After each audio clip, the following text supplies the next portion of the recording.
គុណព្រះដែលខ្ញុំមានឱកាសមានសារខ្លីលើកទឹកចិត្តបងប្អូនស្ងួនគ្នានៅក្នុងព្រះអង្គម្ចាស់ព្រះយេស៊ូវគ្រីស្ទនៅក្នុងព្រះគម្ពីរលោកុបាតជំពូក 2 ខ 15 នៅក្នុងចុងខបាននិយាយអំពីការថែរក្សាការងារដែលព្រះអង្គបានដាក់ឲ្យអាដាមគឺជាភាសាហេប្រឺ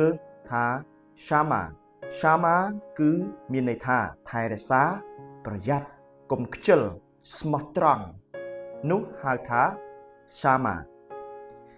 ព្រះបានយកអាដាមទៅដាក់នៅក្នុងសួនច្បារអេដែនឲ្យធ្វើការ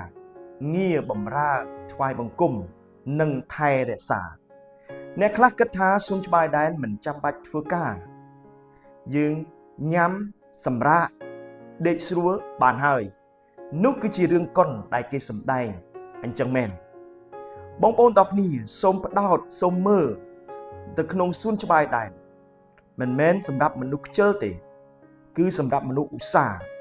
សួនច្បារអេដែនគឺជាកន្លែងដែលឧស្សាហ៍ធ្វើការងារថ្វាយបង្គំបម្រើនិងថែទាំថែរក្សារបស់ព្រះហើយអ្វី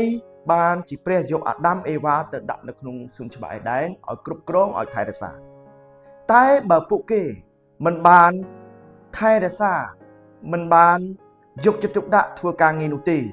គឺមានន័យថាពួកគេធ្វើខុសនៅចំពោះព្រះពួកគេប្រឆាំងជាមួយនឹងព្រះអង្គដាក់អាដាមនៅក្នុងសួនច្បារអេដែនព្រះអង្គមានគោលបំណង